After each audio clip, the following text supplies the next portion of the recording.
વિધાનસભામાં કોંગ્રેસ ધારાસભ્ય અમિત ચાવડાના પ્રશ્ન પર ઉર્જા મંત્રીએ જવાબ આપ્યો છે. વીજળી ખરીદવાના પ્રશ્નને લઈને ઉર્જા મંત્રી કનુ દેસાઈનો જવાબ. વીજળીનો ભાવ વધારો આપવાની મેટર પોલિસી. ખાનગી વીજ કંપનીઓ પાસેથી સરકાર 60% જ વીજળી ખરીદે છે. સોલાર રૂફટોપ યોજના અંતર્ગત સરકાર સબસીડી આપે છે. સોલાર રૂફટોપ યોજનામાં યુનિટે ભાવ વધારો આપવા સરકાર ચર્ચા કરીને નિર્ણય લેશે.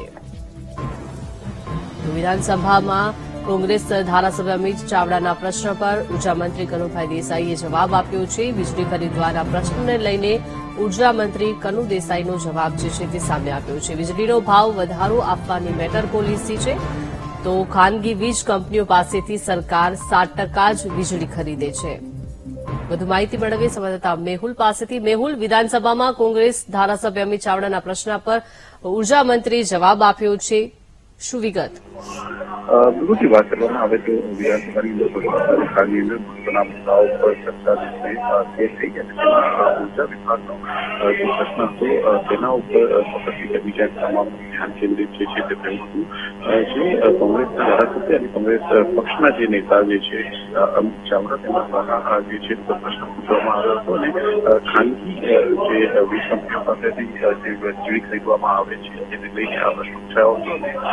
સોલાર રૂફટોપ યોજના છે તેની અંદર ખાનગી કંપની પાસેથી જે વીજળી ખરીદવામાં આવે છે તે લોકો છે જેની પાસેથી વીજળી ખરીદે છે તેનો જે ભાવ છે તેમાં ખૂબ ફેરફાર છે. જે ભાવ છે તે વધારવા માટેની રજૂઆત તેમના દ્વારા કરવામાં આવી.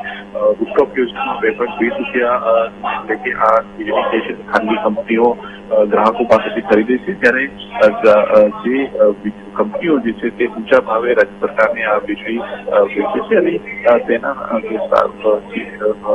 પોલિસી જે છે તે અંગે વિચારવા માટે ચર્ચા કરવામાં આવે છે. સાથે જે ખાનગી કંપનીઓ પાસેથી વીજળી ખરીદવામાં આવે છે તેની અંદર 60% જ વીજળી જે છે તે ખરીદવામાં આવે છે અને આ સંદર્ભે જે છે તે અલગ અલગ મુદ્દાઓ પર ગૃહની અંદર વિસ્તૃત ચર્ચા જે છે તે કરવામાં આવી છે. જી આભાર મેહુલ, વિગત આપવા બદલ.